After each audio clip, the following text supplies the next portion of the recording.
Good evening and welcome to the September, what is the date today? Oh, the 14th. Okay. September 14th, City of Joliet Pre-Council meeting. The Honorable Bob Odekirk presiding. We'll start with roll call. Mayor Odekirk. Here. Councilwoman Gavin. Here. Councilman Girl. Here. Councilman Hug. Here.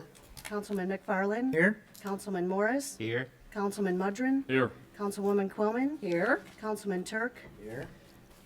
First, we'd have citizens to be heard on agenda items. I don't have anybody that signed up, but Is there anyone who wants to speak on an item on the agenda? If not, there'll be public comments at the end of the meeting on any general item. And with that, if I can direct your attention to the agenda for tomorrow evening, memo. This is an ordinance that we've seen before. It's 619 Wildwood Drive, Roger Beastry. We received communication today that an agreement has been made between the property owner, Mr. Beastry, and the architectural committee of the subdivision. They're asking for a vacation of some city property to accommodate where he wants to construct a detached garage that aligns directly with the existing driveway on the property. You can see a photo of it here on your screen.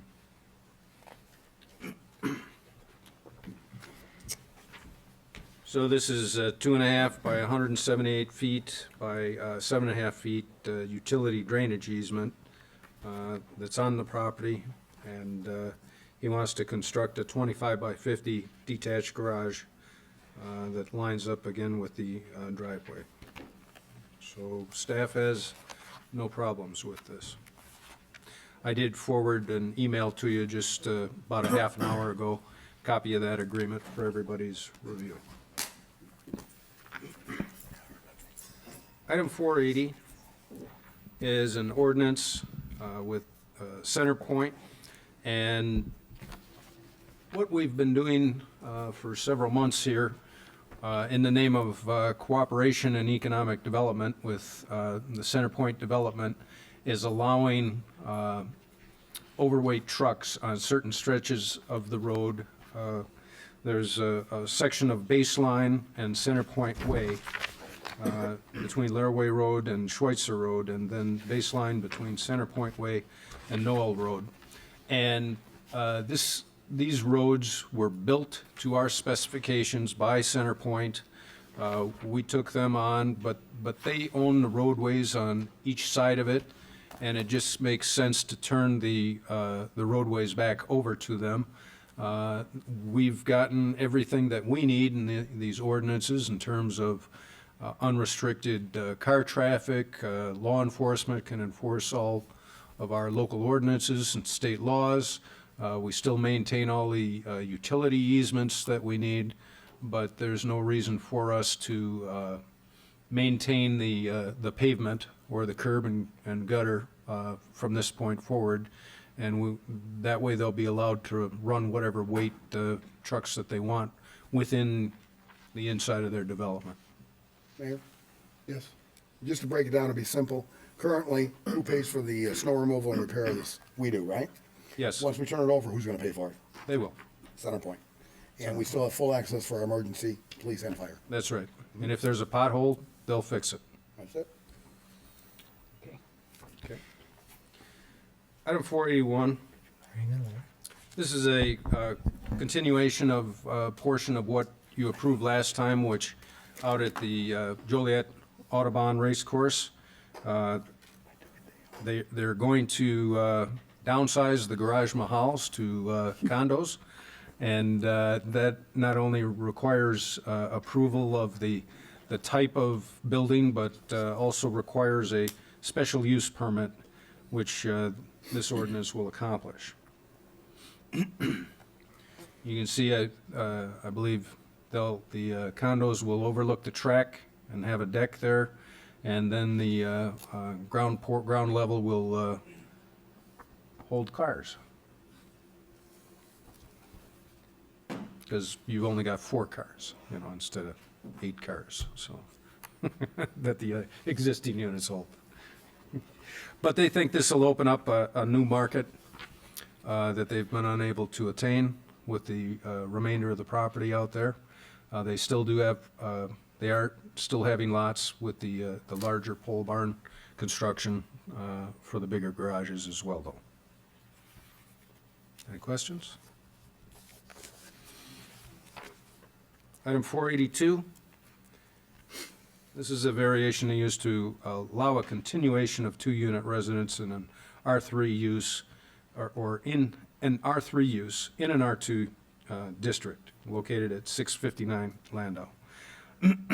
You'll see these come up on a regular basis in the future because as we do rental inspections, the neighborhood services is now double checking and seeing, what the current zoning is and if they ever did have approval and how are they in compliance and how long has it been that way and so forth.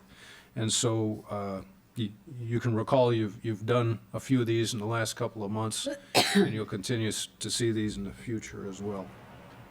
Quick question, Mayor. Jim, what happens to these properties? I know it's housekeeping. What happens in the event that they're sold to a new owner? Does that zoning go with the sale?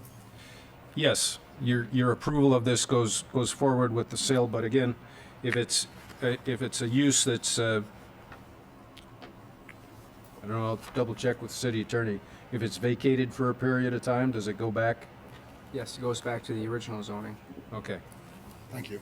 which is typically a 180-day period.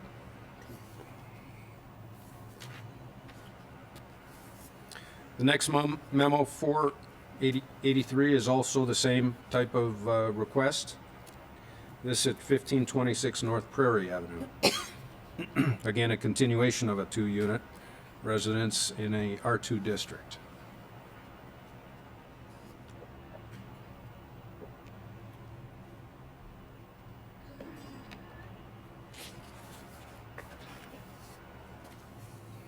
Moving on to item 484 is a request to amend Chapter 8 of the Plumbing Code of Ordinances. And we're making an exception here that we don't allow any type of plastic plumbing lines for potable and no plastic of any kind on the underground waste pipes for commercial buildings unless corrosive or caustic substances require some kind of alternative material.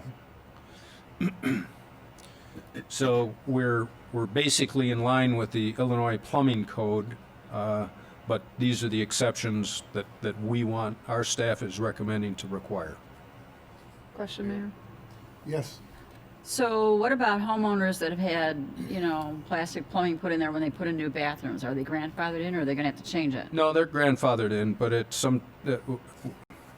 we would never know about it anyways if. Well, they would know about it when they went to sell their home. No, we're not gonna go back and make people replace and change things, but if they come in for a plumbing permit to change their lead pipes, to plastic, we're gonna say, no, you have to have copper in the house. You can't go with, they refer to it as PEZ plastic. And are all the plumbers aware of this, the They businesses? will be, yeah. Okay, This is quite common. okay, thank you. Speaking of plumbers contractors, I had one contact me, email, lives in Joliet, is a plumbing contractor. We had some discussion. Could you maybe give more detail on why we're making the exception on plastic for potable water? No, we're not allowing the I plastic. mean, why are we taking? Yeah. Why are we not allowing the? Well, it's obviously not as durable. Is it? Our building official, Dave Mackley, is here. I'll let him, since he's the expert, address this issue. Mayor, council. Basically, what had happened was, it has always been our policy that we had copper supply lines in the city of Joliet. About a year ago, we were contacted by the state of Illinois, Illinois Department of Public Health, and they said that we could no longer have amendments to the state of Illinois plumbing code requiring only copper piping in the houses. They said that we had to there would be no more, it would no longer be allowed for us to have any kind of amendments on material type. Then they said we could apply, but it was unlikely that we would get that. So my then plumbing inspector, Pat Kerner, did quite a bit of research on the effects of plastic piping and potential carcinogenic effects. And so we presented that evidence to the state of Illinois, and they actually came back and said, yeah, we're in agreement with your research, and the city of Joliet can go ahead and request the use of copper for potable water. So then, in keeping line with this new procedure, they require that we bring it forth to the city council, have it adopted. At that time, I would take the signed ordinance, send it back downstate. It'll then become part of state law that Joliet has an amended section that will actually be posted on their website, so that any plumbers coming into the area then would know that we have an amendment to the state of Illinois plumbing code, and that would be available to them online. So we've already been approved pending final approval by the mayor and city council. So Dave, our position is basically PCBs is what we're concerned about. I'm kind of familiar with that research, saw it some years Yes. back, and actually, which a lot of people, and I wanted to make sure, I'm sure he's watching, this particular constituent, other people, the longer the water sets, for instance, if you're gone in a plastic pipe, if you're gone for the weekend, the more that these PCBs or other carcinogens can leach into the water as it's statically, correct? Correct. And that's what we're worried about. We're worried about the, Correct. The effects on the person, and then any potential backflow into our city system. okay. Thanks, Dave. Okay, you're welcome. Thank you.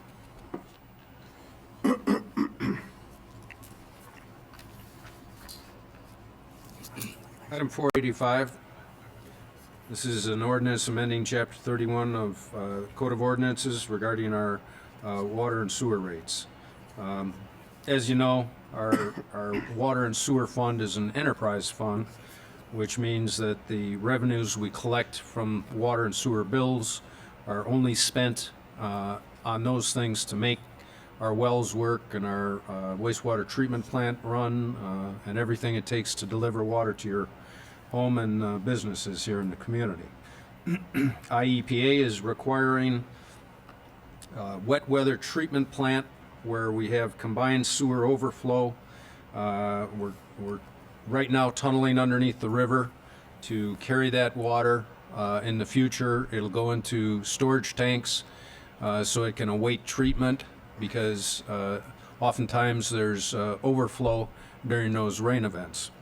Then we have enhanced nutrient removal at each of our 3 wastewater treatment plants, and that's a $71 million expenditure that IEPA is imposing on us as part of this.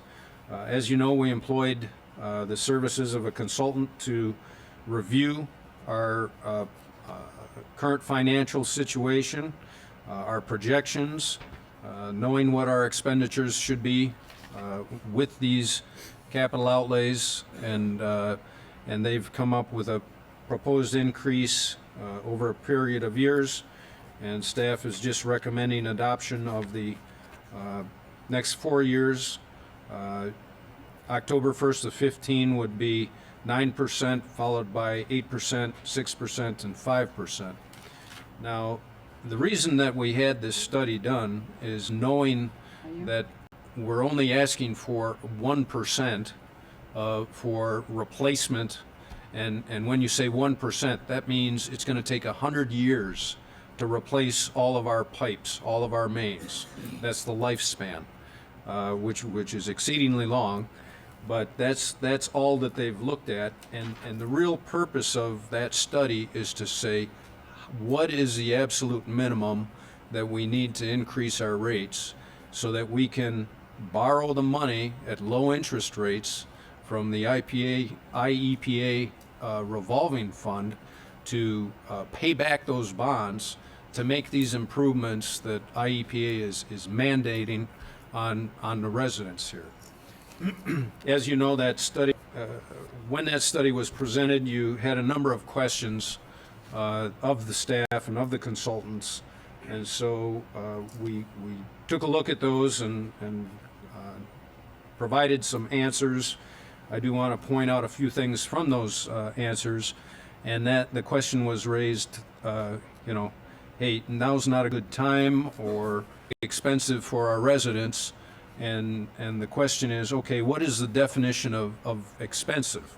And what the EPA looks at is an impoverished community, and the expectation is for 2% of water and 2% of the average median household income can be spent, and if you exceed that amount, then yes, you are an impoverished community, and they will give exceptions to some of their regulations in terms of how quickly you have to implement those things. But with the current, we're at 1.06%, and then with the increase, it will be 1.15%. When we look at Aurora, it's 1.39, Elgin 1.03. So we're still right in the area, comparing ourselves to communities of our size and in our region. The other point I think I made before was that those communities that are locked into the city of Chicago system, starting in 2012, they got 25%. Then in 2013, 14, and 15, they had 15% increases in each one of those years. So, in comparison, we're significantly lower. You've had an opportunity to take a look at the answers to the rest of the questions, and staff would be happy to field any other questions that you may have, or questions that came out of that report. Jim, I have a question. Sure. This went through the Finance Committee, is that correct? No, we talked about it, and we said we want to have a committee, the whole council to do it, so we have no recommendation out of the And it finance. hasn't gone to Public Service Committee either? Today, It went to public service. It did today? no recommendations, to the council's all. Okay, all right, thank you. Questions, comments? 1.03 of what number? 1.03% of what number are you basing that on? That's the median household income of $56.75. It's 3 people living in a In house. Elgin, you're talking about? No, I'm talking about our 1.03% that we currently Oh, have. it's 1.06, I'm sorry. 1.06 of what? Yeah. Of 58,000? No, 61,744. Joliet currently has a medium household income of 61,000. 744, yes. That's 3 people when you factor in your medium income. What's the median income of a standard two-person home, husband and wife? There's a per capita income of 24,118. So in most cases that don't have a third adult, from what Councilman McFarland is saying, we're really looking at actually at 48,000 in many houses as a per capita. I'm sorry, I can't hear you. We're really looking at 48,000 in many houses that only have 2 adults working. I don't have that statistic. Also, too, Jim, and looking as we go through considering this rate increase, and I'm not convinced it's not excessive as a single member of this council. And I noticed that we were using a consultant to tell us how much we needed for the things we want to do, and we even have a consultant plugged in to kind of help determine what needs to, work first, or the infrastructure itself. I'd like to see a consultant going through best practices to see how much we can cut if we are overpaying. We've had some discussions on some repair contracts and such. I'd like to see, personally, I'd like to see a consultant who would tell us where we can save before we start charging more. Well, we did address that in the question answers in terms of decrease in operation and maintenance costs. There have been cost savings. There's a $550,000 annual savings from energy efficiency equipment at the wastewater treatment plants. And there have been a decrease in overtime costs due to some of the changes that we've made implementing additional employees, addressing main breaks during the daytime hours. There are also additional operation and maintenance expenditures that are increasing.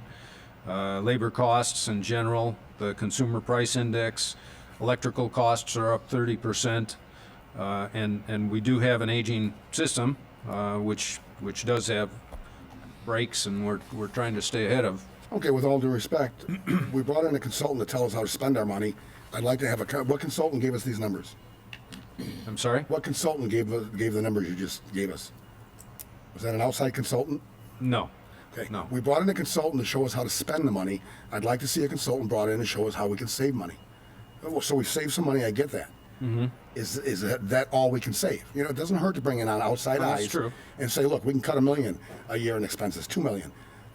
You know, I think Councilman McFarland can address it, but we looked at outstanding water bills or back pay, which amounts to quite a bit of money. So since we used a consultant to help us decide how to spend the money and how much to spend, I'd like to, before I vote on it, have a consultant tell us where we can trim without trimming services if we're running completely lean right now, or if there's places to save money. You know, again, like I said, you and I personally had discussed 10 evening repairs that basically were as high as 50 or 60% more than doing the overtime. So to say we cut overtime doesn't encapsulate the entire description of what happened, because we also sometimes on these emergency repairs are spending more than if we brought the actual crews out on overtime. So we need to have that all looked at to see if we can save money before we go back to the citizens and ask for more money out of their pocket. That's just my 2 cents. Thank you, Dave. Yes. First off, Mr. Hawk and Mr. Egan and his staff, I'd like to thank you for putting your due diligence and a lot of effort and time in these memos. I know we did. There was a presentation given at finance, and then also at public service, and then again a little bit of an overview on the ordinance that's up for approval. There's many items except for the rate increase that we should probably vote this evening. Besides just the rates, there's items like deposit fees. Cleanup language, a senior discount, usage to be metered, termination of services. So there's a lot in here. So I strongly encourage my colleagues, if you have not done so, and Jim, I don't know if you're going to go into this, of all the added items that are in this memo that we briefly went over in committee today that were new items. But just to go back to the water and sewer rates, I did look at all the data, and again, I just want to reiterate that I thank staff for putting their due diligence in and try to have an outside independent arm come in and walk them through on what they're trying to accomplish. And I think there's 2 things here. I think the thing that we continue to keep throwing out there is our mandates. And we can debate the mandates all day long. We could point fingers at previous councils of why, when this demand was given to us, we did not tackle these issues and do it when labor and material costs were lower, and why we waited till basically the end now to implement these before the deadline. But I don't want to belabor that. But I'd like to talk about the main thing we keep talking about, and that's the $71 million we need to bond to finish these mandates. That's really, I think, the question that I'd like to have answered that can really put us into perspective of what do we need to do to pay down that bond service. I do have the memo dated on August 10th that was given to the council. Actually, it was given to the finance committee that I printed off from the website. And on the one page, it kind of talks about laying out from 2015 to 2024 the annual debt service. I would like to know the true dollar amount that we need to pay down the debt service to finish the $71 million project. And when do we need to go out to get these dollars? I know that the bonds are low now. That's why we kind of want to hurry up and get these low interest bonds so we can start to work. But I guess my concern is that, and I understand this wish list and this hope to do these $50 million in projects over 5 years. Again, my concern is some of the council members that are up here that voiced some concerns at the last meeting and then in committee is now the time to raise the rates at, in my opinion, these steep dollar amounts, to have basically a Cadillac plan in terms of moving forward infrastructure improvements. Again, I want to know exactly what it is and when it is that we need some type of incremental increase to just finish this mandate, not the $50 million of the $10 million a year to do these infrastructure improvements, and have it separate. Let's talk about the 71 million. What is it in the next couple of years that we need to increase to pay that bond down? And then for us as a council to say, okay, well, we can, nothing this year, next year, 2 or 3% for the 71 million, but we want to not necessarily do 10 million in improvements next year. We want to do 5 million in improvements. What is that percentage rate? That's what I would like to see. I think that was some of the things we asked in the committee meeting, and again, you guys put together a great document. There's a lot here, and it's probably overwhelming for the public, but we did post this on our city website to read through this, understand some of the acronyms and what it means. But I think what's being proposed currently, our residents cannot afford. But I think we need to come back, whether we table this, to come back to see what it is, what is the minimal increase, whether it's for 2016, 17, 18, to finish the project, the $71 million bonds, to pay that down over the 20 years or whatever it is, then come back and look to see if we want to do the $50 million project over 5 years, and then add the added percentage to do those projects. That's my wishes, is one council member that I think would be fair and just for the residents to sell, hey, this is the true picture, infrastructure improvements. We have operating costs in here. I see what personnel, in terms of the costs going up, our raises factored in there for our staff. Where those cost increases coming in. The other thing that I think we all need to take note that I requested at the last meeting is what is owed citywide and past due debt for water and sewer, and that's about $5 million. We're now actively trying to recoup those dollars. The second thing that was brought up briefly this evening in our committee meeting with Councilwoman Gavin brought up about a resident, and we've had a couple residents contact us regarding the fact that residents are now getting a bill when they've had their water and sewer shut off. We've had a practice in the past that we were not accurately code accounts where folks are being charged. There is a daily usage fee that our residents are, by ordinance, required to pay. We have now, over the last, and Mr. Gennady, I don't know if he's here, we just now started enforcing that, and that's why our residents are receiving a bill. So there's a lot of dollars and cents that we've lost from not collecting those dollars that will come in now. So as Larry said, I think how can we save money and run the department efficiently and effectively at what our current rates are? And the second component, in my opinion, is to come up with a tier of the $71 million. What is it that we need to come up with to pay that bond down if we're to finish the mandates from the government? And the second thing is the Christmas wish list of the improvements that we want to do at $10 million each year. Mayor, if I can address a couple of those concerns. Again, our consultants took a look at all of that. EPA is dictating, here's the schedule you have to go through, and you have to meet these deadlines. And if we don't, then they will go to court and force it upon us. And we'll have to enter a consent decree. And if we do not have the revenues in place, we will not qualify for the low interest loans.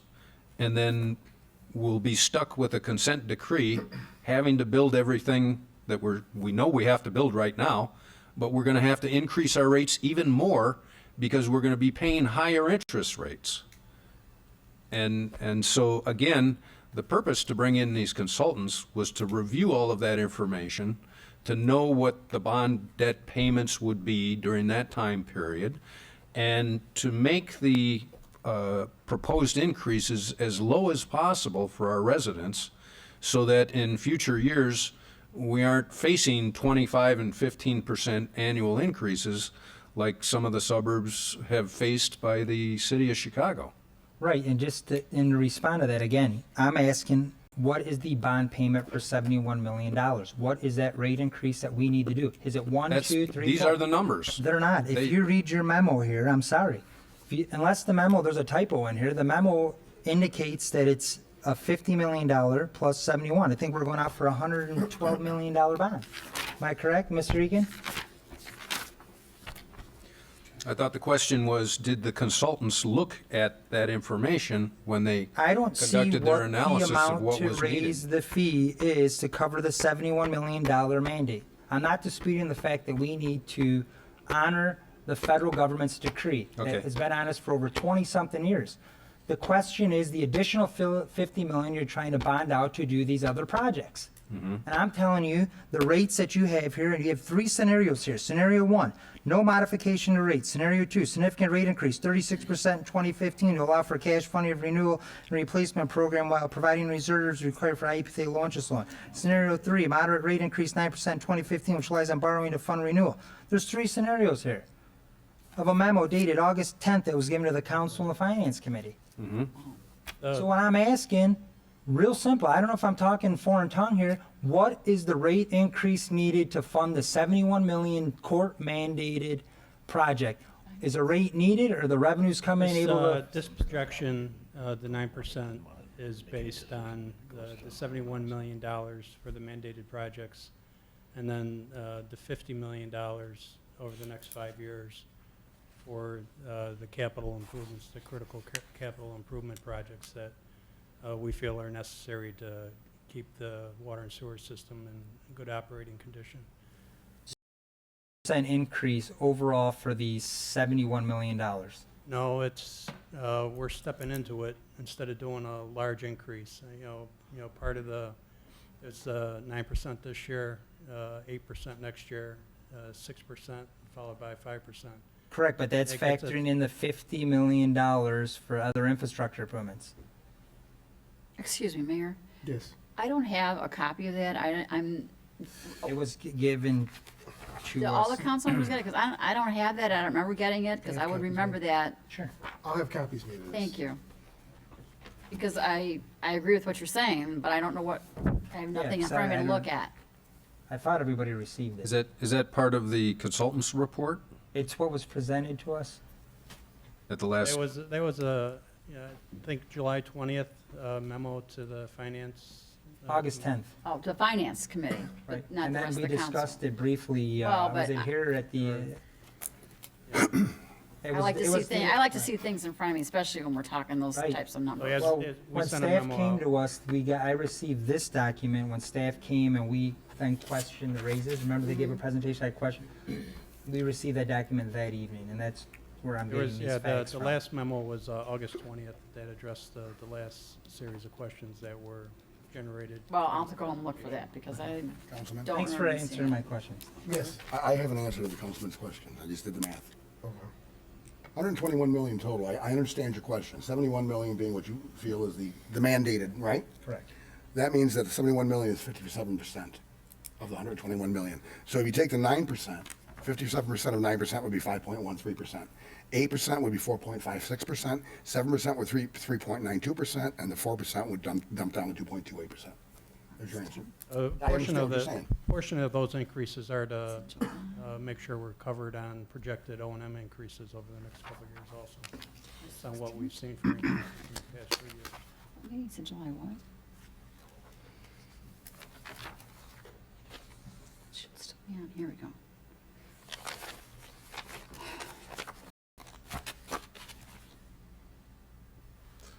Questions, comments? I'm just looking it up on the July 20th meeting. Was it only a handout, Councilman McFarland, or was it a memo that's in our computer? It should be, That's what I'm looking for. I'm in the 20th meeting right now. Is there a number? he just took the document from me. 18th. Well, I'm on the 20th pre-council of July. That's what you said, Mr. Egan, correct?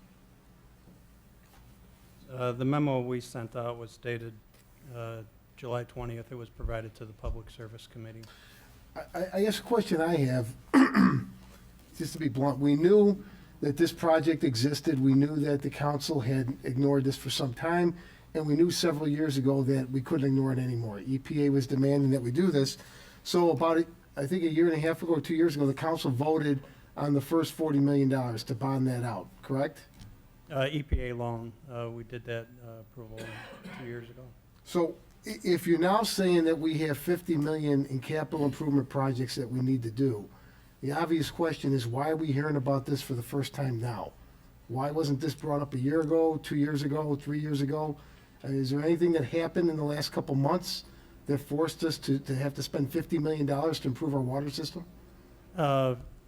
We conducted a capital improvement program plan, looking at the size of the system and the future needs, age of the system, and certain areas where we're having trouble. And we, staff and the consultant we were working with, tried to put our handle on, what would be a reasonable projection for us to look at to try to maintain a level of replacement and repairs of the system. And we looked at a level of 5 miles of water and sewer that we should try to rehabilitate on an annual basis. That's based on 1%. That's governed by industry standard, looks at anywhere from a 50 to an 80-year service life for improvements. So technically, based on the industry and materials, we should be replacing more of that. But we felt that, to get started with the major program, that 1% would be a good level to address. Mayor, this is an outgrowth of our strategic planning that we did. This was one of the goals that council decided that they wanted to do, was to get ahead of things in terms of planning in our infrastructure, water sewer programs. Well, I would argue that I think we do need to look at the infrastructure of the city, but certainly not just the water department. Right. And if we were going to engage in a major capital plan like this, improvement plan, we should look at everything in the city that needs improvement, not just the water system, and maybe look for a different source of funding where it doesn't have to be paid only by the water fund. Mayor? Yes. Yeah, and on the heels of what the mayor had to say, to clarify, so we understand what we're talking about previous councils you had mentioned and so forth. My understanding historically is, back in the late 80s, the federal EPA launched this program to address predominantly aging communities like ourselves, Aurora, Rockford, all around the country, though. Yes. And all these communities were notified in the late 80s to do it, and nothing was done until just recently. So that's what the mayor, I believe, was referring to. That's something we can't answer for what happened in the past. It did happen. Now, of course, that's on our plate. Let's do it. I think what Councilman McFarland is saying, to cover the EPA mandate, because frankly, if we don't do it at this point, we're not going to get 3-year waivers like we did for 30 years. If we don't do it, they can force us to do it through the court. So it's going to happen. I want to be clear to the residents out there, there's going to be an increase of some sort. I just believe this may very well be excessive. I believe that I understand what Councilman McFarland is saying about the percentage, and that's why I did the numbers quickly here. But I also think that we're looking at consultants to help us decide what needs to be done with the infrastructure, and then another consultant to help us decide how we're going to spend it, how much we're going to spend on doing it. I want a consultant, just to reiterate, that tells us how we're going to save money. If they come back to us and tell us we're running at peak efficiency, then I will be satisfied as a council member and member of the community. If they come back and say we've got a laundry list of things you can do that can save you X amount of dollars a year, that goes towards retirement of this debt. So we really need to have that looked at.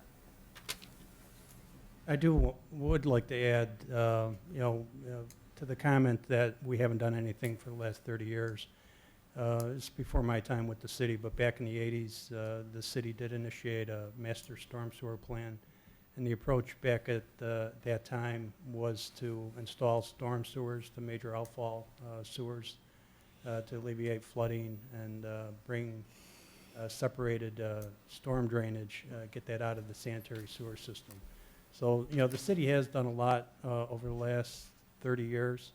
And looking at the last 10 years, there's isolated pockets that still need to get separated out of the stormwater, out of the sanitary sewer.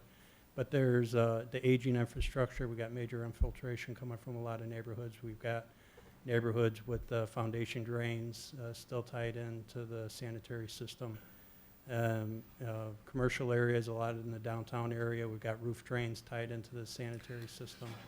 So we realize, the expense that would be required to go after some of these final sources is a little bit more than, in our opinion, than we think the city could bear. And took a change in our approach from doing total elimination and trying to get classified as a separated system, elimination of the stormwater out of the sewer system, and modified our plan to have a long-term control plan. The long-term control plan. Jim, just for 1 second. First of all, I do want to back you up on that. Certainly, this started long before you became director of sewer and water. That's a fact. You're right. Second of all, what I was referring to, and I didn't necessarily intend to take a walk down memory lane. Look, back in 2001, when we built essentially 40, 50 parks and ballparks, the estimate that I saw when I did research for the CSO project we've now engaged in that's going to be upwards of 71 million, at the time was 50 million. That wasn't your decision on the water parks and the ballparks, and I didn't insinuate that, and you certainly weren't here when this all started. I was just referring to clarify what the mayor was saying, that maybe we should have spent that 52 million back then on what's underground instead of what's on top of ground. We can't change the past, but I can't jam these through and down the throats of already struggling Joliet families without my due diligence, and that includes an outside agency or consultant looking at, everybody. Nobody should be ashamed of having an outside, in our personal lives. We have financial consultants that tell us how to spend our money more wisely and how to invest it more wisely. And sometimes we say, wow, I could have had a V8. I never thought of that. We need to have those eyes from the outside looking at this. And so there was no insinuation that it was on your plate because you weren't here. You might have been in high school when it started, for all I know. But the fact of the matter is, my friendly advice is don't step in front of that historical train. We spent $52 million on a ballpark and a water park, and we'll just use those two as the example when we should have been spending $50 million on what was now going to cost us $71 million. That you can't change, that we can't change, but that's historically accurate. Mayor? Yes. Since, Jim, maybe you could answer this, since we're talking about our water sewer bills. One of the questions is, when did we sign up with the current contract we're in with Waste Management? Do you recall when it was signed, when it expires, and the increments? Because I believe it went up January 1, and I believe it's going up again. Does anybody here know what that is? I don't. It expires at the end of next year, and we're currently negotiating with them. Okay. And so when's the next increase in the garbage? I'm not sure the amount percent, but I think it is January 1st. Could you give us, from when this current contract was entered into till it expires, what the increases were? And what it's going to go up January or tomorrow? I think I want to make a correction. I think the residents are still charged the flat rate, but the city is charged more. Could you look into that? Yeah. Yeah. Rose?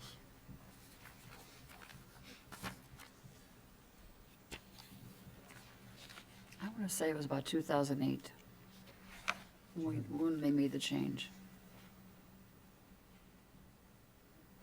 Yeah, I was asked that question, and I don't have the Somewhere, it answer. was somewhere in 2008, 2009, somewhere in there. The garbage rates The and. new garbage rates. 2008, 2009. Yeah, had to be, somewhere had to in be, there. had to be. We can do that. Just one comment, Mayor. Yes. There has been a lot done, and when, I don't have the report with me right now, but there was millions of dollars put into infrastructure, water and sewer infrastructure, when we had the Riverboat gave me money to alleviate flooding. You get a half-inch of rain or inch of rain, and we get inundated with calls on flooded basements. We don't get that anymore. We did increase water rates. It's easy to say that, we shouldn't have built a ballpark, we shouldn't have done this, we shouldn't have done that. The third element of that, the ballpark and the water park, was the West Side Library. Millions of dollars were spent on that, and rightfully so, it's successful, so that's not mentioned. Had that kind of gone south, that'd be mentioned too. But it's easy to sit here and say, we shouldn't have done this and shouldn't have that. There's gonna be, 10 years from now, somebody saying, we should make this decision or that decision we're doing right now. But I think that, you know, to look back, it's just difficult to do. I think the council made the best decisions on what the information they had. And this is no different. But I agree, these are some excessive rates. Mayor, Yes. what is the deadline for us to make a decision on these rates? Is there enough time to have a consultant come in and see where we can possibly save money elsewhere? Well, an operational audit is something significantly different from what our consultants did in this case. And that would take several months, I would suspect. So what's the deadline on this, so we don't lose out on the interest rate? Well, that's, I don't know, maybe Mr. Egan knows the answer to that. I guess, you know, from what I'm hearing tonight is, you know, if we have to, you know, take reevaluate our intention or desire to do a 1% replacement of the system on our capital program, you know, that, you know, where we have the failing water mains and, you know, the sewer issues, that, you know, maybe we need to, you know, back off on those contracts and delay that work. Okay, excuse you know, me, the question is, what is the deadline for this, please? This ordinance was written to be effective October 1st, so we would have to modify, you know, when it would become effective. The To need lose the is, interest rates? It's October 1st? so we're looking at a capital program with the Illinois EPA. Right now, they're projecting a 1.85% interest rate for the loan program for 2016. And we would How have long to, do we have to apply for that? I believe that's July, or June or July of 2016? 2016. So basically, we do have enough time to figure out how our operations are working and if we're working efficiently, correct? We probably would, yes. Okay, thank you. And Jim, I'd reiterate my own personal opinion. If we're going to go and do capital improvements, and we may very well have to do that, I would like to take a citywide comprehensive approach if we're gonna go out and borrow money to do this, and not just target one area of the city and have tied into water rates. So I'm not sure if that would make sense in the big, that's the road I'd like to go down and take a look at that. What do we need to do across the city if we're gonna go on float a bond and borrow money, not just for the one area? Having said that, I obviously, we have to meet the EPA mandate. There's no question in my mind about that, so. Right now, the Illinois EPA is the cheapest money we have available for us to fund projects. On the bond market, we're looking at the high 2 or 3% on an interest rate. Well, I think the cheapest would be grant money from the state or federal government. So I'd like to look at that.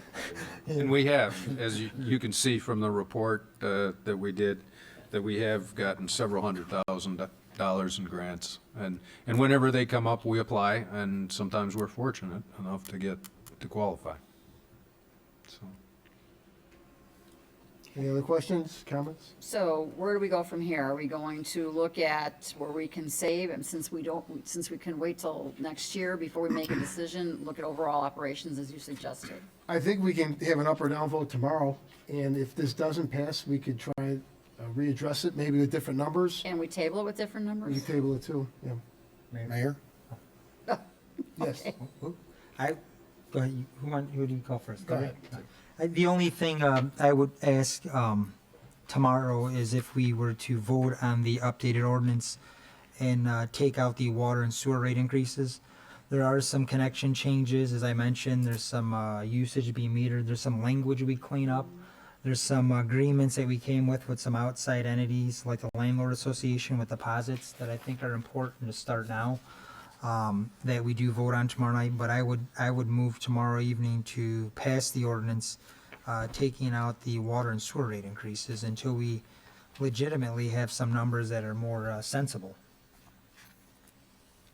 What I might suggest too, Jim, Hock, I know so many Jims in here.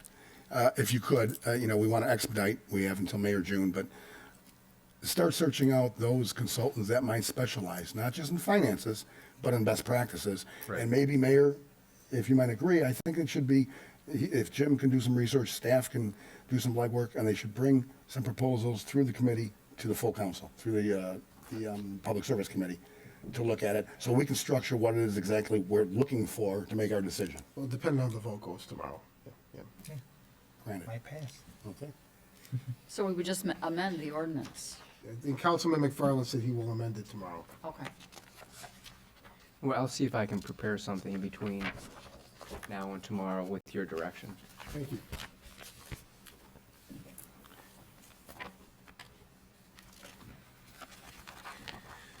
Going back to the agenda, item 487 is a resolution dedication of public utility and drainage easement at DRC Motors at Essington Road. This is just to, they're putting in a car wash for their facility, which is dedicated for their facility. It's not open to the public, but they do need a drainage easement for that.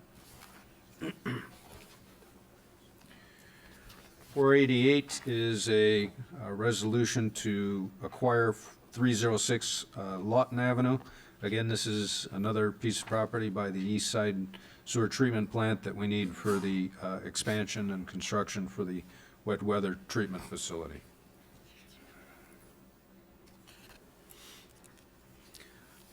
.489 is a resolution to accept grants for easement of extension of our water and sewer system. This is the final piece of the Laraway Road project for water and sewer to provide out to the Sheriff Department for the county.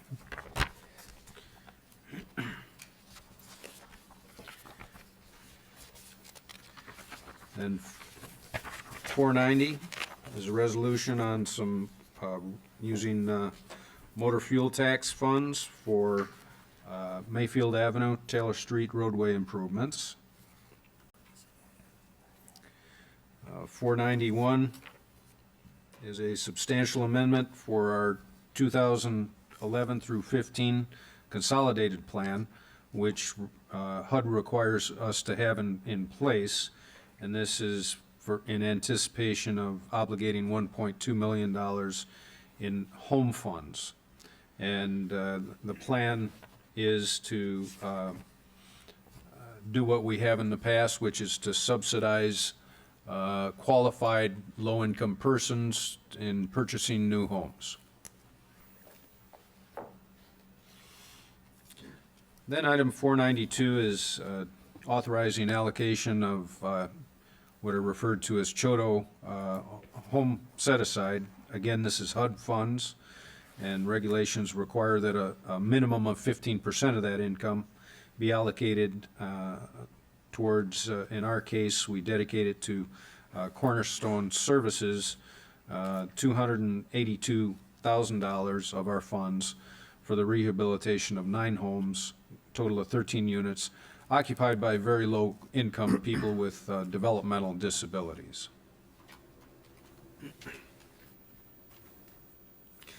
And then 293 is a resolution, again, of home funds.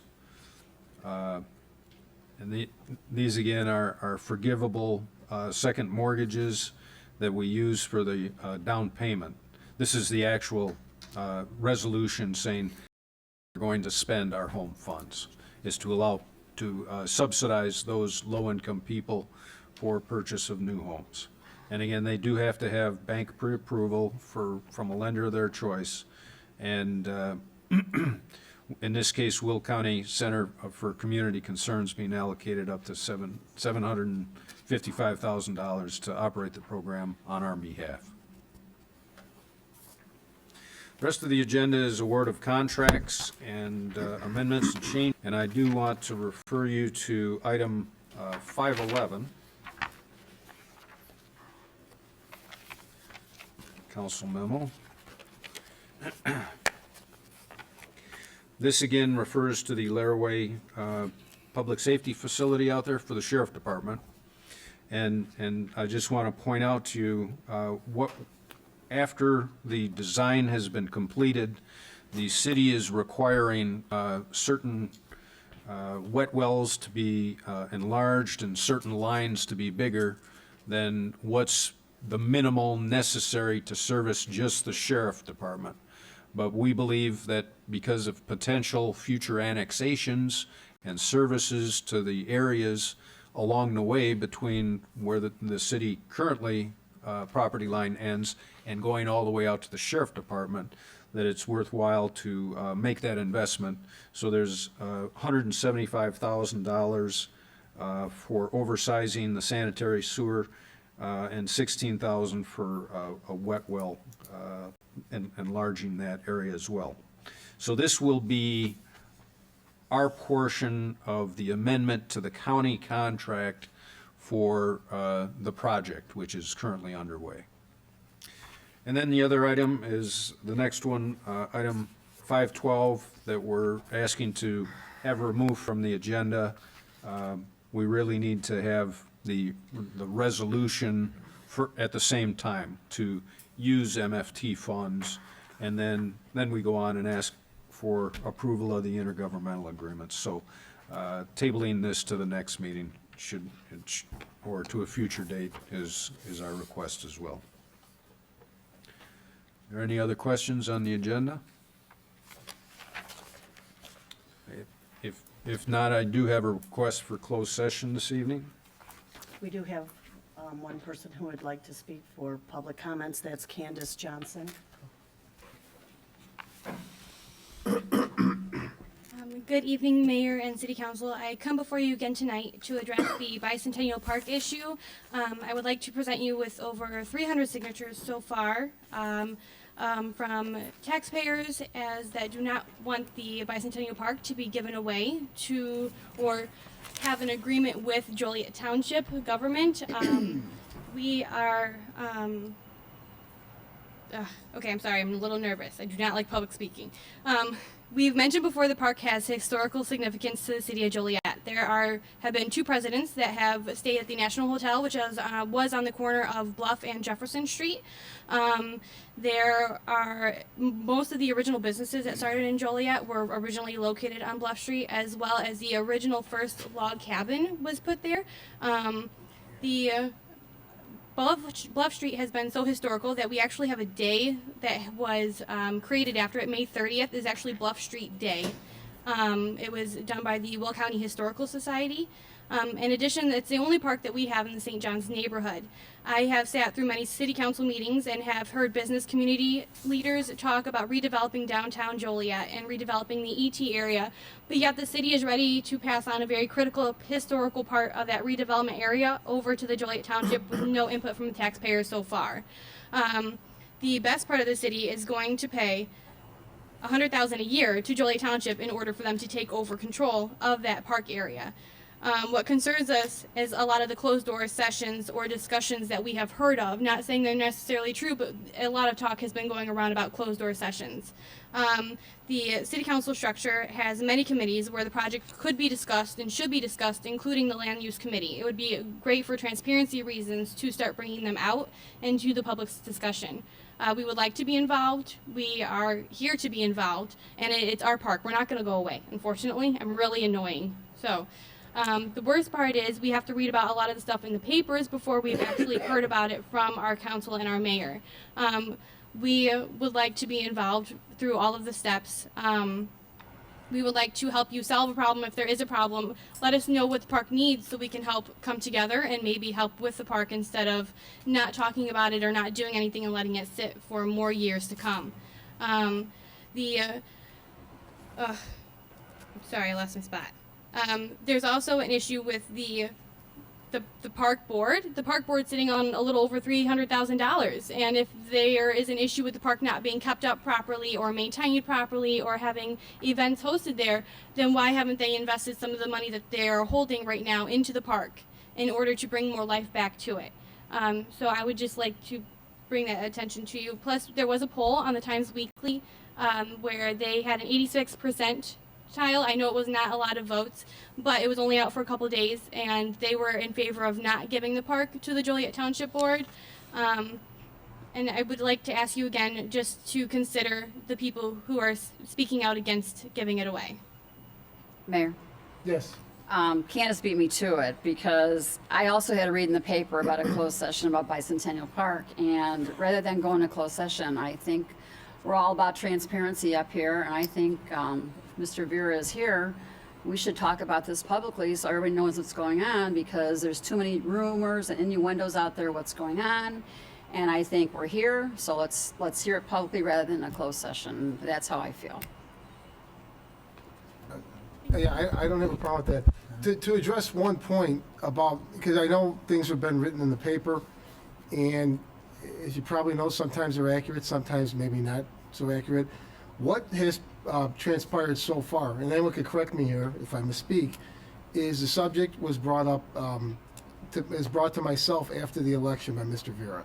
This isn't a new idea. It had been brought with previous city managers and previous councils. It had been kind of kicked around. When we did talk about an executive session, there were 8 council people present that day. 4 people thought that this was something we should look into. 4 people in the council thought we shouldn't look into it. So 2 people specifically wanted to talk to the employees that work there, wanted to talk to Mr. Vera, wanted to talk to the foundation board, and that's basically where it was left. I know figures of $100,000 a year, those things have never been discussed or vetted by the council. So I think that's a little premature. However, Dan Vera is here. He could, I guess we'll hear what he has to say tonight regarding what's being proposed, and maybe the council will have a public discussion whether we want to pursue this or not. But that's up to date as to what's happened with the Bicentennial Park discussion. I just have one correction, Mayor. Yes. That was a thing that the former city manager was talking about, but it was never brought to council in closed session or discussed about Bicentennial Park being taken over by the township. Okay. Mayor, I attended the last St. John's neighborhood meeting, and the details I learned was from Mr. Vera on kind of their plans of taking it over. That number of 100,000 was brought out there. Okay.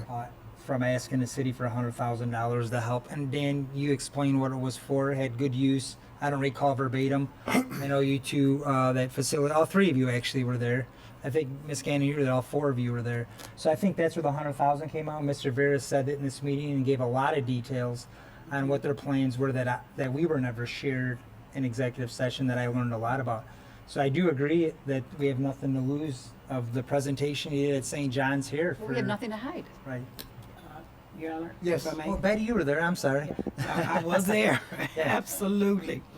The reason I contacted Mr. Vieira because of the rumors that were going around. I had no knowledge of it at all.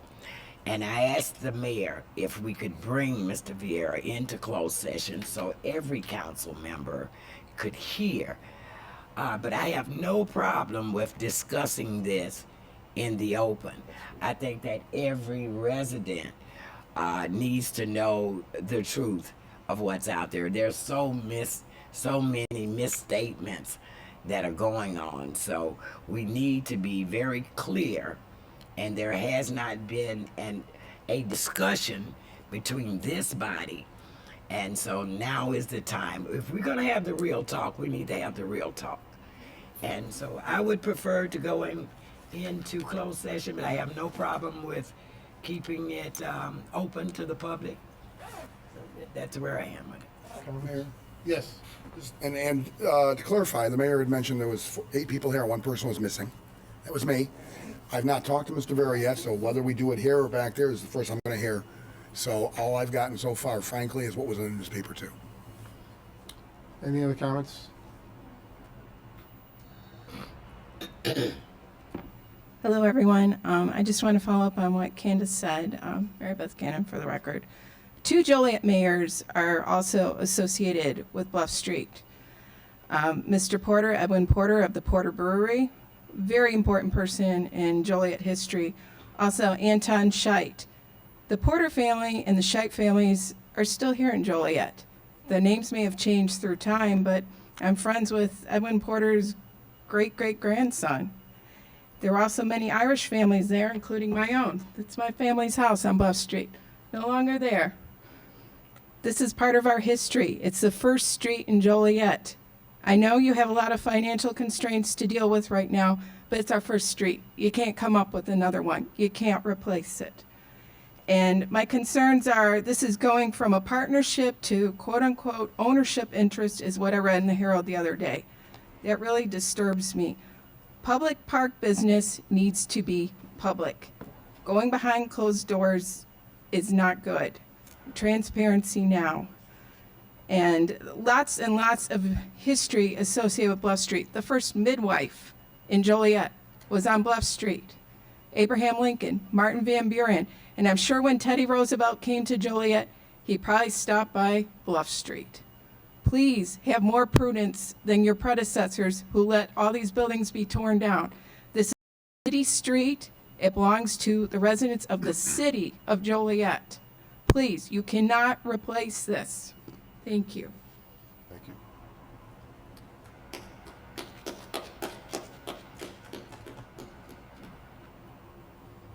Anyone else?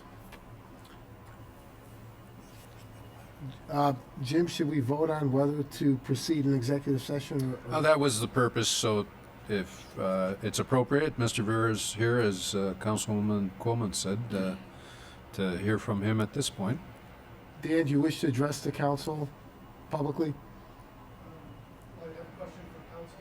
As part of the discussion that we had, and now I'm not on the microphone, is dealing with not only park people, with personnel. Some of the council members have reached out and asked about personnel questions, and obviously you don't want to do that in public session. It's a good point. The question was whether or not we should discuss personnel issues or possible personnel moves regarding this if a transfer sale was to take place. Mayor, Yes. can we not just discuss the proposal and the plan, and then those other issues we can talk about in closed session, the more personnel issues? Marty?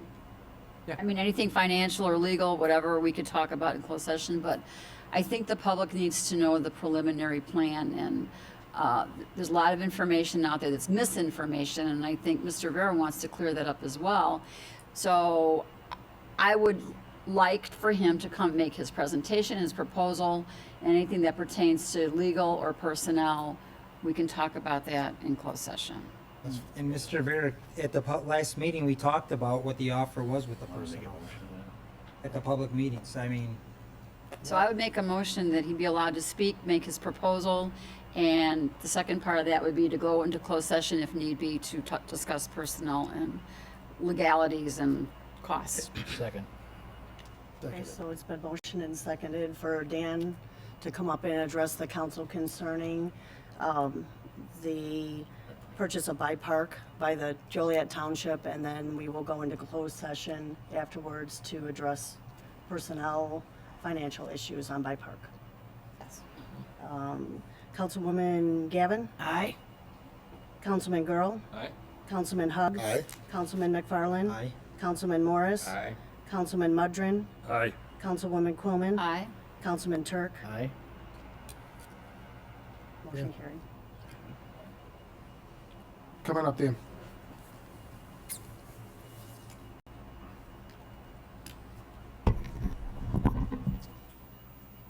Thank you, Mr. Mayor and City Manager and the rest of the council members. Very simply, I'm Dan Vera, the Joliet Township Supervisor. With me tonight is Ray Slattery, Township Trustee. We've both been on the town board 11 years, roughly 11 years. We came on pretty much within a couple months of each other.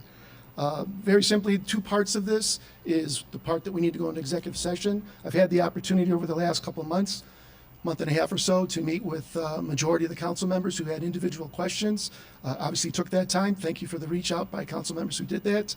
But we do have answers to some additional questions that you brought up in some of those individual meetings, as well as the meetings that I had with you, Mayor, as well as the meetings we had with the city attorney and the city manager.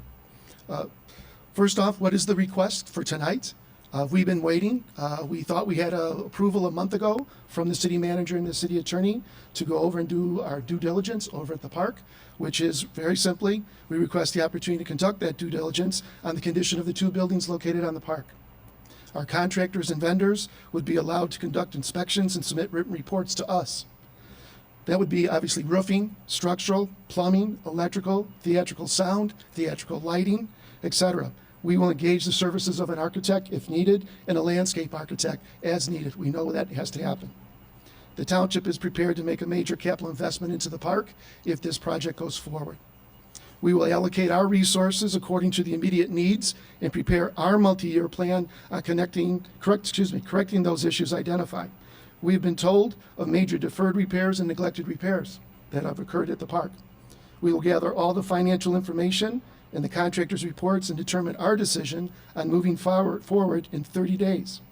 If we decline to move forward based on what we find out, we would be happy to share any and all information that we acquire with the city manager, and with the mayor, and with the council on the condition of the buildings as we go forward. Councilman Turk, when I met with Councilman Turk and Councilman Morris, asked the question about the plan, as Councilwoman Jan just said now. So here is the plan. Very simply, we would go out to bid in January, open and award all work in February, begin work in late March, obviously dependent on the snow, if it melts earlier than normal. Complete all the exterior work by June 2nd, which is opening night of Concerts on the Hill. As I said when I met with Councilwoman Quillman, if she's the MC that night, obviously she would be there for the first night. We would try to get everything done by that first week. And what do we mean by everything? We're talking exterior work, park work, landscaping work. So we would do repair and resurface all parking lots where they need to be repaired, meaning the replacement of blacktop that is missing, cracked, or has to be replaced. Restripe all parking lots, reseal all parking lots. Install parking blocks as needed. Redo all landscaping of all the planting beds. Update, upgrade those plants that need to be replaced. Obviously, they have to be. In terms of the conditions of the building, you have two buildings over there that I understand are 40 years or older. We all know what happens in 40 years with buildings, with our own homes as well as our own commercial buildings that we may own. So that's what we want to take a look at. We would assess all exterior lighting fixtures, the electrical hookups that are on the exterior side, repair and replace as needed. We would do the exterior speaker systems, things like that are out in the park as features for events in the future where there used to be speaker systems for outdoor music, things like that used to occur when we all used to attend events at the park. We would upgrade all signage within the park and the parking lots. We would work on the Veterans Memorial. One of the veterans organizations asked me a couple of weeks ago at a board meeting that I sit on, a very prominent person, Don Walden, sat across from me and looked at me and said, "Hey, Dan, I saw the article in the paper. Think that's a nice effort for the township. What would you think about doing on the Veterans Memorial?" I said, "We would certainly take a look at it, what we could do to improve it or to upgrade it as what it would need." He said, "I appreciate to hear that." So we would obviously look at every component of the park. We complete needed work items on the interior of the building in time for the summer's student program that they have currently now with the events that they offer for students. That would take some more timing. Of course, this is all scheduling. This is all money driven. We will continue to support the Concerts on the Hill, Festival of Gnomes, the high school plays, the drama plays that are put on by the two organizations over there. We would help to expand the diversity of programming and increase the marketing promotion on social media. We would like to also stay still a part of the city website as a place of destination for people to come to enjoy events here at the city. All those things stay in place. Mary Beth Gannon asked at the St. John's neighborhood meeting that I attended with another trustee at that night, that what will we do with the boulders that are there marking the locations of buildings and businesses that used to be located in the park? They would stay. We have no intentions of moving boulders with the brass plaques. I've walked that tour. I've read every one of those plaques that are over there. I think it's a very great feature. We do as a board. We think it's a very good feature. So there's no intention to get rid of the history or take the history and move it somewhere else or anything like that. That's not the point of all this. This started nearly 5 years ago. This is not a whim. This is something we've been looking at. I made overtures to then city manager Thanis. I talked to Ken Mihelich. And Ken, I apologize, I don't remember what your title was a few years ago, city budget, whatever it might have been, finance in those days. And we were doing some community service work together when we were ringing the bell for Salvation Army on behalf of the Joliet Rotary Club. We're 50 yards away from the park. Technically, we're closer to the park than you are by a few yards, but we're both across the river from the park. And I noticed some things, and I knew some of the events that I used to go to with my family, as I'm sure many of you did. As I know, Ray, at our meetings of, gosh, remember when this used to happen? Remember when that used to happen?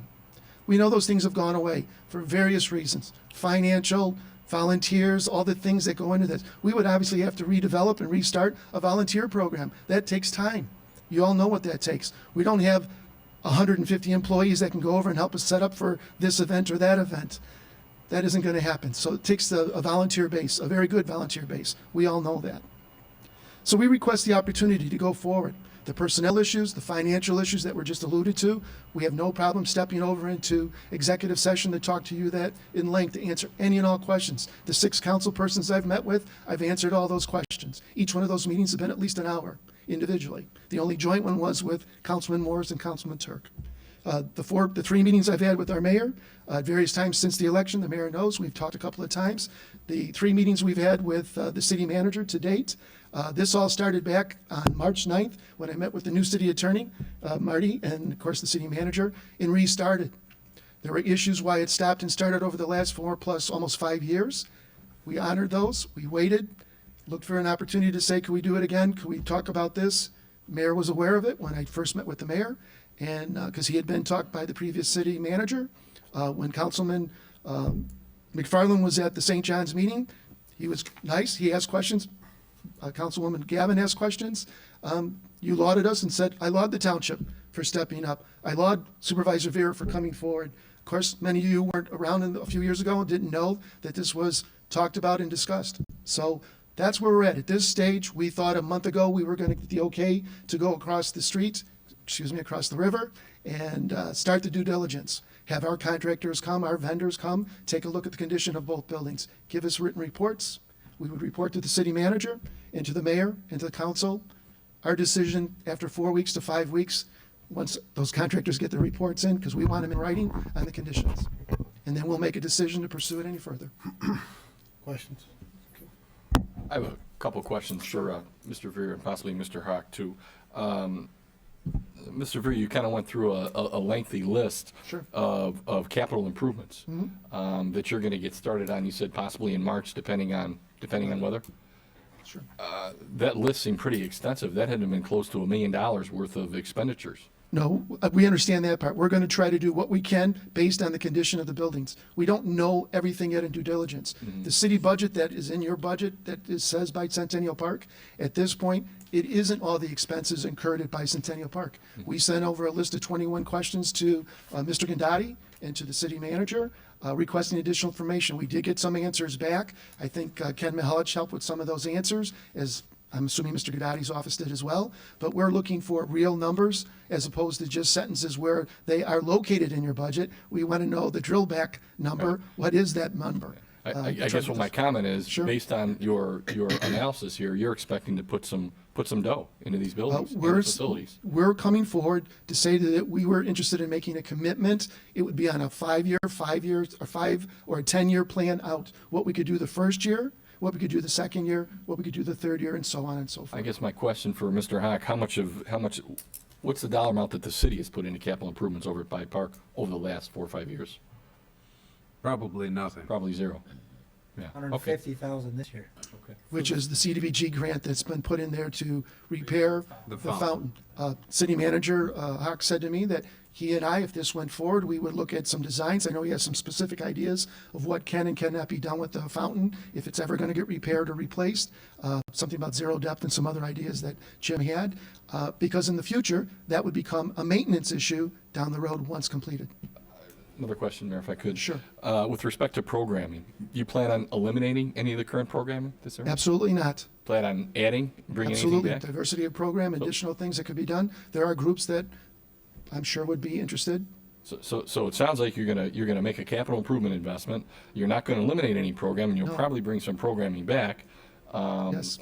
That would be done on a cost analysis of Sure. highest and best use and resources. And then I guess if we were to do this deal,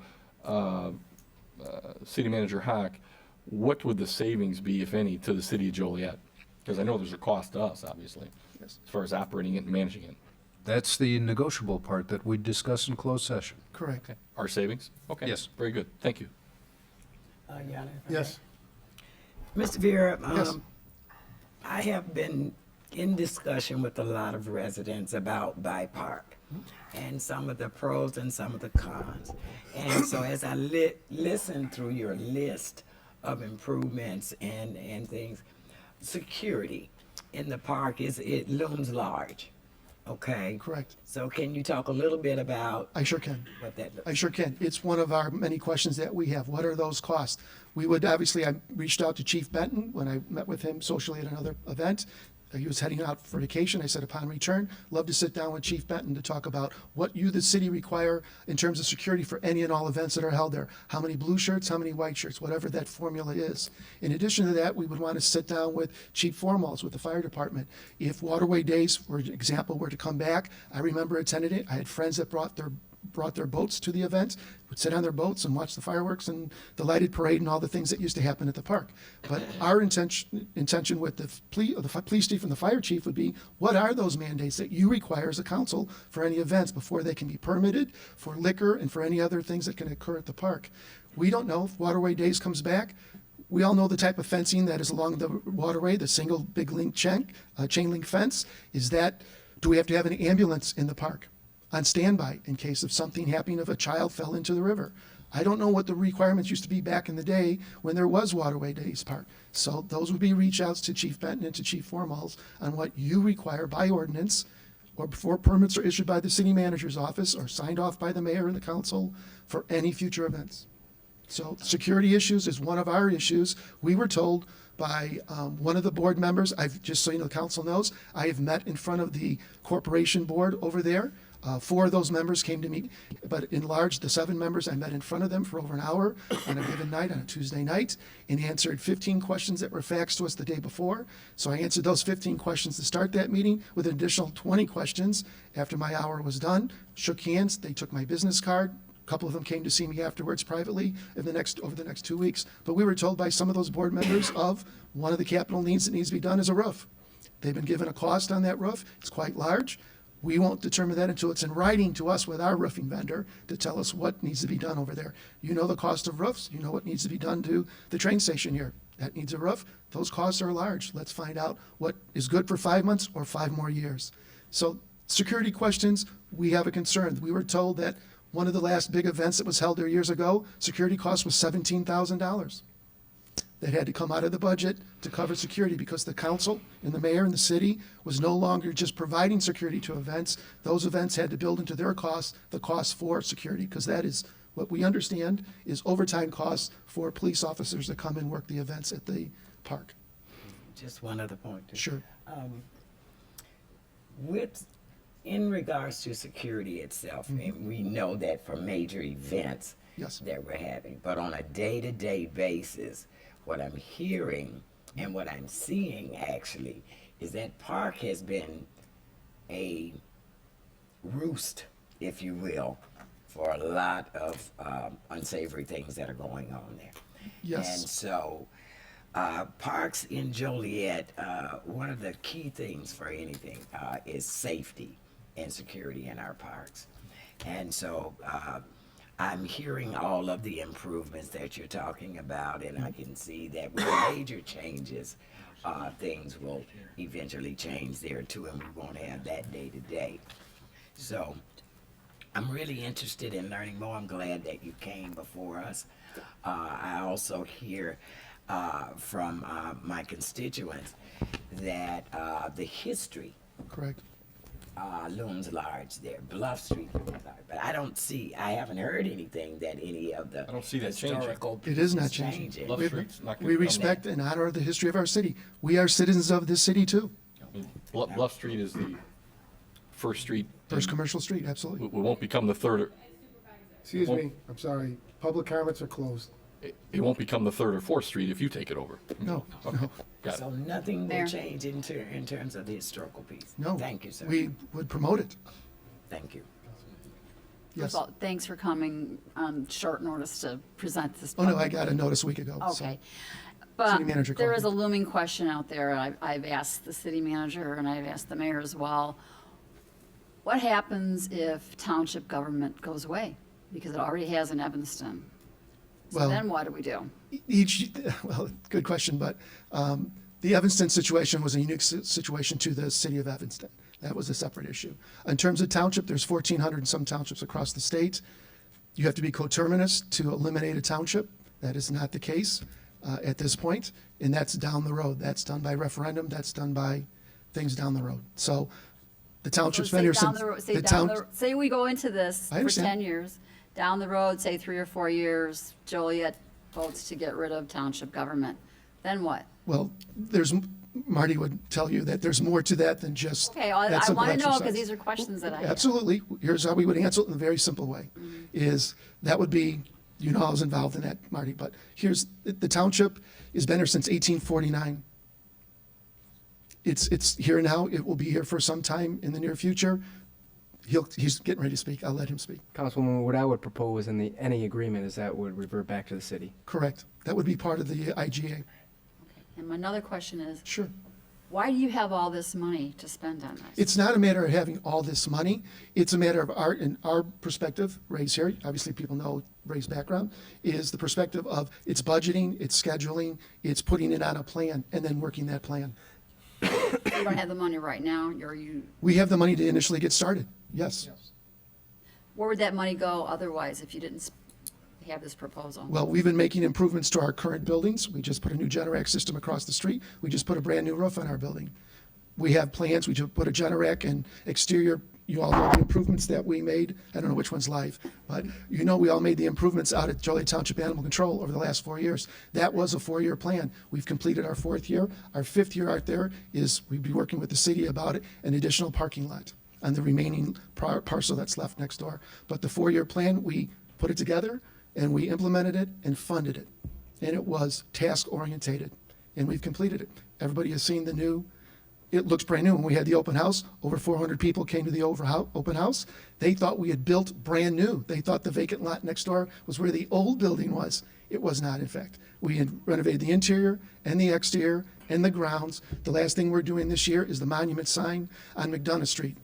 Because you now have finished the road, McDonough Street has been finished, we now know the setback requirements off your curb and gutter back to our property. And we're working with Brett Mitchell, the architect, his firm, on locating where that sign will go with your city permitting department on how to get that built. And one other question. Sure. I've been asked, depending on where things go tonight, would you be willing to hold a meeting at Bicentennial Park so that neighbors could go there? Oh, Because absolutely. there's been some questions, why can't we have a meeting down here so everyone can see what's going on? We were invited to the St. John's meeting. I had received a phone No, call. I'm just saying Bicentennial, we have a meeting right there at the park in Oh, the absolutely. auditorium. And, Absolutely. invite people, and then again at the council meeting if it's discussed again. Right. Just so everyone knows, because there's just so many Right, we've different received a lot of phone stories out calls there and phone calls, messages and I would since the appreciate articles have been printed. getting that message out there publicly before any decision is I made. have talked to each of the news media that has contacted us, whether it was by radio or newspaper, and since those stories have been published over the last 3 weeks or so, many people have contacted us excited and looking forward to what may come of this. So we want to complete, our takeaway from this tonight is permission for due diligence to be exercised, to go look at both reports. We will share them to the city manager and the mayor and the council if we decide in October not to go forward. At least you'll have reports that we will pay for to say what the condition of your buildings are. Thank you. Thank you. Just to clarify Sure. what Mr. Vera had said about coterminous, you're talking about when essentially, like Cicero's in that same situation. Correct. Where the township is completely within the boundaries of the corporation or Correct. the municipality. Correct. Joliet, obviously, Rockdale is in Joliet Township, unincorporated Joliet Township, so that's what he was kind of referring to. Correct. With that said, you'll forgive me if I ask some very basic questions, but I'm not one of the 6 you met with. So I've not asked Yeah, any questions. those that have reached out, yep. Right, and I was not here. And I heard you were sick. Right, and I was not here when they had that. Very basic question. Why do you want to do this? It's an added expense, so what's the motivation? I say you, Mr. Vera, it doesn't mean just the you. township. You, and I'm assuming you got support of your board. We do. What's the reason for doing this, taking on our obligation? Well, we don't consider it your obligation. We're not looking at it that way. The why is very simply, as I said just a few moments ago, we are citizens of this town too. We live here just like you do. We're raising our families here just like you all do. Our interest is, for 11 years, as I said to Councilman Turk and to Councilman Morris and others that reached out to me, we see it outside our windows. As Councilwoman Betty Gavin was just alluding to, what we see in the park, the activity that's going on in the park, we see the open drinking. We see the window drug sales with the cars going around the loop that's in there. We see the As Councilman McFarland found out at the St. John's meeting, I said the word urination going on in the park. We see activity happening in the park that you just go, okay? So we looked at it and said, geez, it would be nice if, remember when this used to happen? Remember when that used to happen? So that started the talk a few years ago. And I just made a casual comment to Ken Mihelich while we're ringing the bell. And he went to then city manager Tom Thanis. Tom Thanis said back to Ken, start meeting with Dan. Ken is still sitting here, which we conducted 4 meetings total. We began the sharing of information. Tom authorized it. And I got to tell you, the sharing information from city manager Jim Hock and some of the things that Marty brought up at some of the meetings and what the mayor has shared with me has been good. We just need additional information on the financial side, the revenue side, expense side. We just want to be able to do our complete due diligence to make an intelligent decision amongst our board that whether we, as everybody's asking, can we afford to go all the way out and do this? We don't know all the final costs. That's all we want to try to find out. And if it's a doable thing, we will vote on it. And we will come with you to you as our decision to meet with the mayor again and with the city manager to let you know that we would like to pursue this. Then we'll get down to, as the city manager just noted, negotiation. So in short, you look at it as a true asset to the Opportunity? community, Yes. a pearl for the community. We talk about it as, and you saw the quote in the one newspaper article, about bringing back the magic to the park. All of us remember the events we used to go to. They were fun. It was a place, a destination. People from our surrounding communities came to our park for those events. Now, all of you, I'm sure, go to Shorewood, Plainfield, New Lenox, Frankfurt, all the communities around us that have various events. This band, Park Forest has a big one this weekend. I mean, many of the communities around us have those kind of events. You know it, I know it. We all went to them. That's our interest. We have no, if somebody asked me earlier, what's the motive? There isn't a motive. We would like to help and work with you. We know what you'd like to have done. If you're not able to do that at this time, we understand. We're just, I can't say it any plainer. We would like to do this project if we can. And we want to be able to give you an One honest might answer. liken it to Rialto. It's a pearl. It's Yes, something sir, that, it is. okay. Exactly. Wearing my other hat, yes. Question, now also too, a large, or a considerable portion, not a large, not a majority by any means, but a portion of your constituency and tax-paying base is outside the city itself. Has it really been cleared in any kind of, cleared through, if you will? I mean, no referendum and nothing like that, but what's the input from the Rockdale residents, the non-incorporated Joliet residents, having their tax dollars spent on a Joliet asset?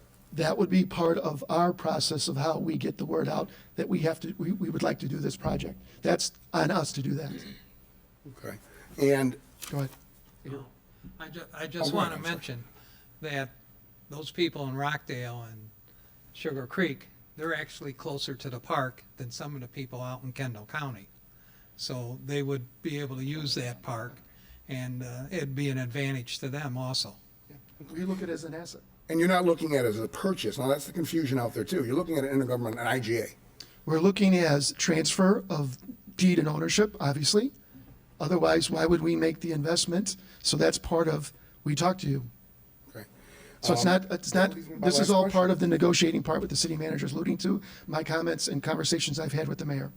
Well, that leads me to my last question, and Sure. of course, there's going to be some negotiation at some point, depending on where we go. And how this all works out. But as far as saving a pearl, like we do with the Rialto, we subsidize $625,000 a year because they can't afford to do it alone.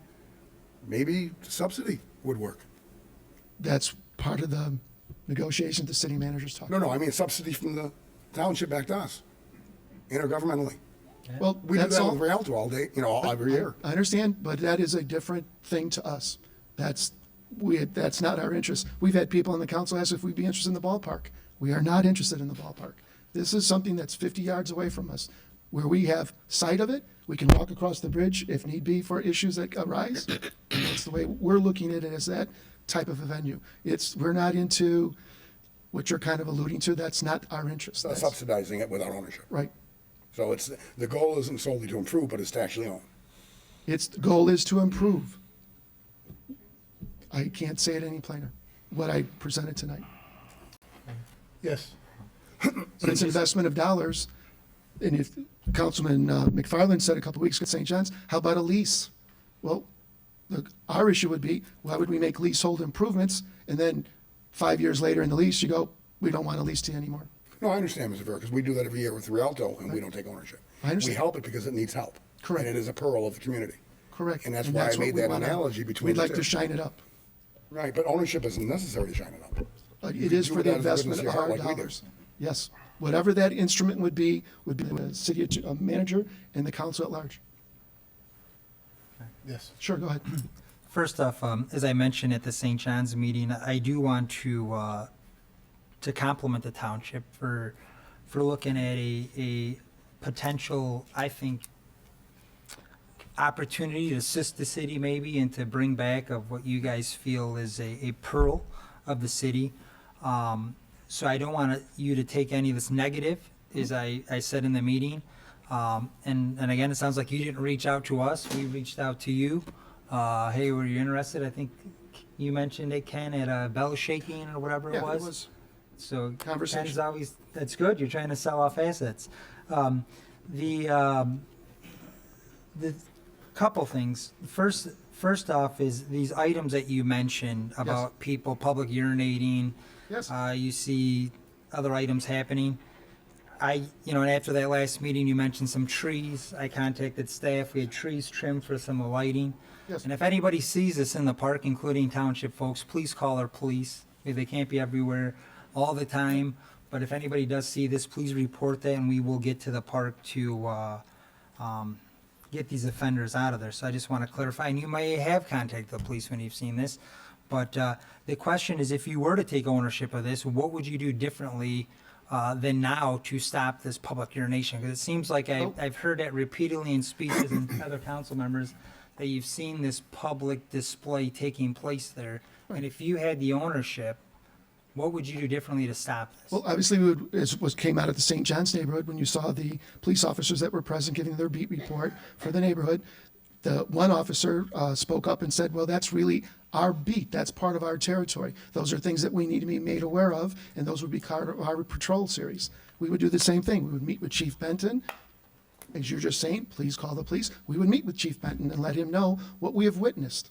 I said it that night at the St. John's meeting.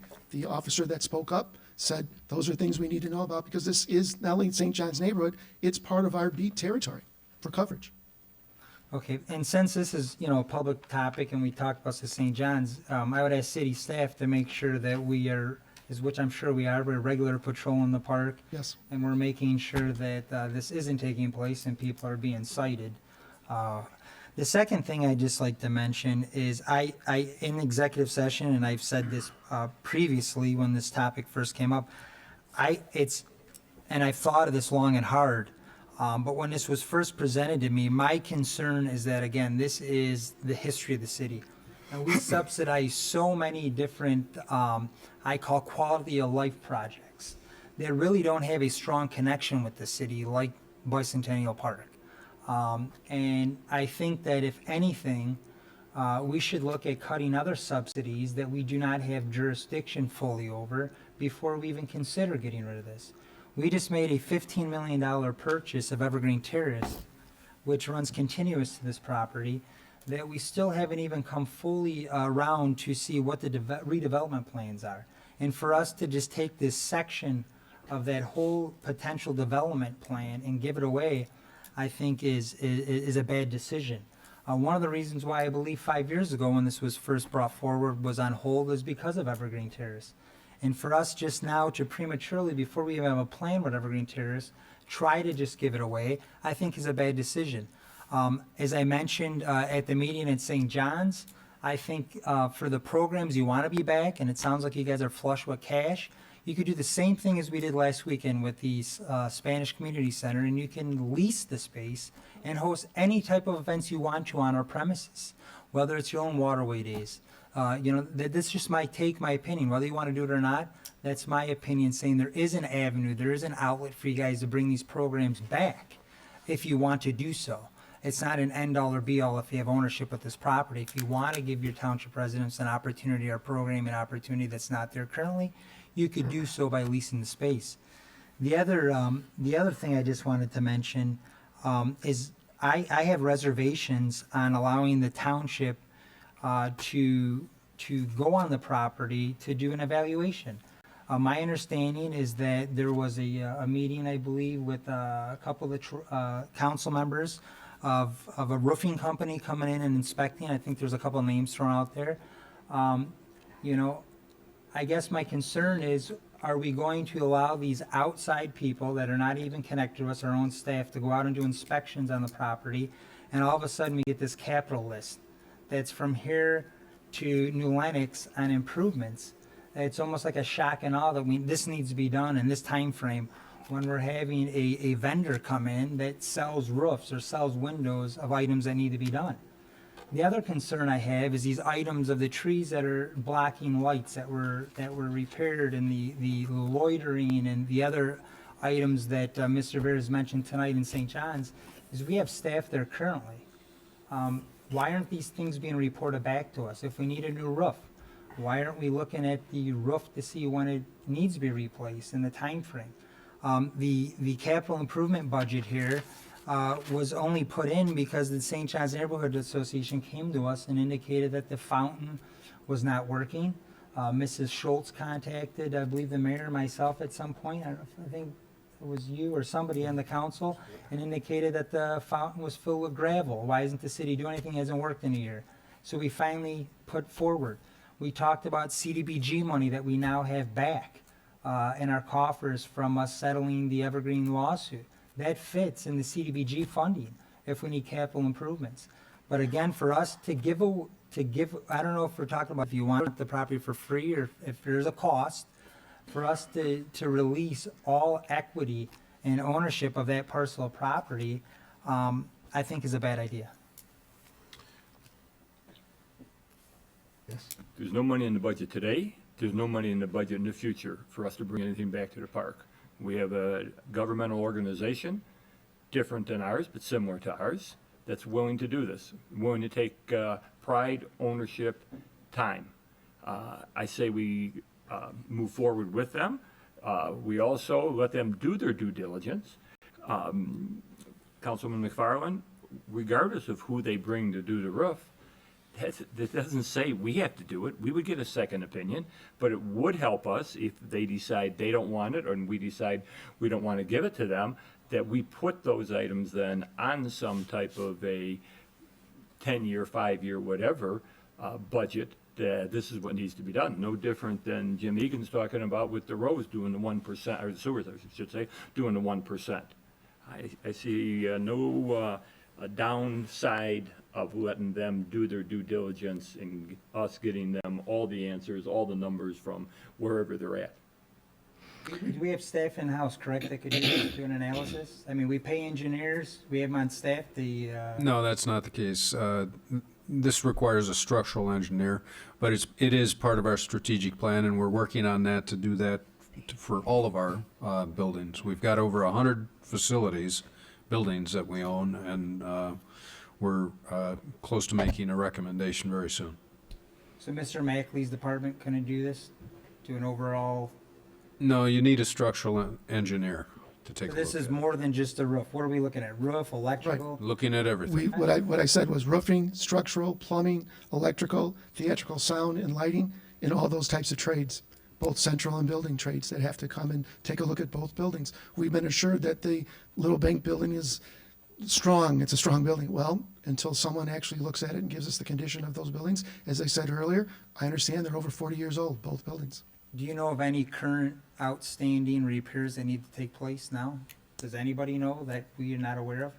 Has staff reported leaky roofs, electrical outlets that don't work?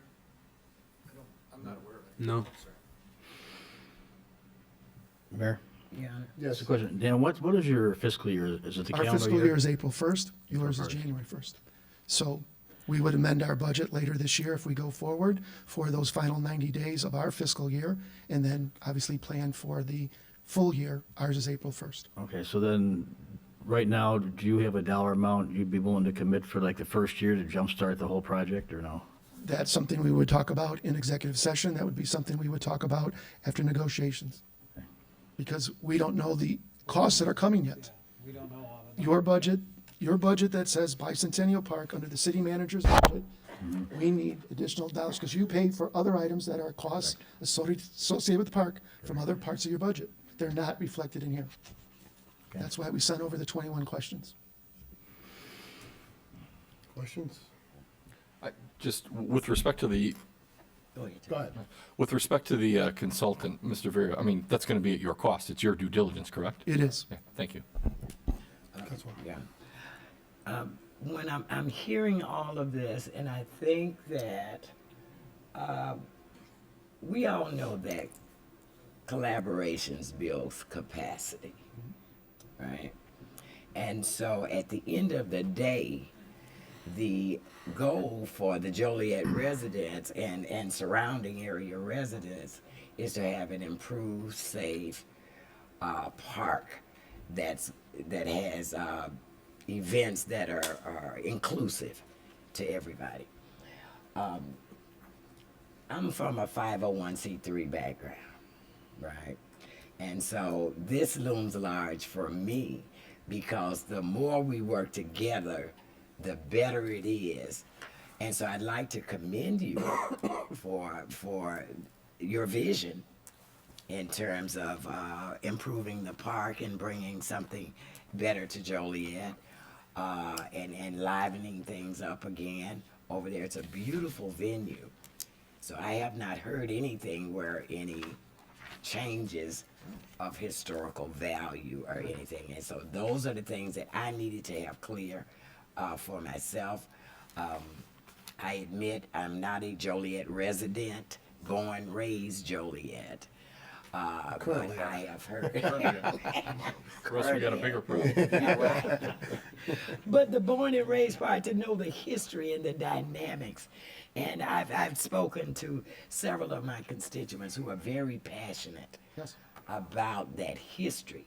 We respect the history. I served on the City of Absolutely, Joliet absolutely, Historic so. Preservation Commission for 3 years. So we respect the history. We honor it. We have no intentions whatsoever to diminish the history of the park and the So you can history that offer went through. something that we know that this body at this time has not been able to do in No. the last 5 years, and As Councilman Hug said, Our polish the plate pearl. won't be. We know, let's be honest, people will come to future events, those that came in past events. It's the people that are going to get the credit is the council, the city. They're not going to know what government, county, city, township, whomever did whether. They're going to say, I had a great time over at the City of Joliet at X festival or this event. We all know what that means.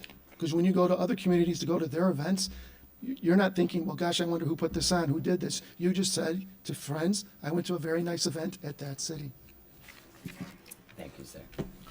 Any other questions? Thank you, Dan. Thank you. Is there a request to go in closed session? That was part of the motion. That was part of the motion, so I think it's appropriate to adjourn at this point to close session. Do we just wait out here? What do we do? I think come on in. Oh, do we? Okay.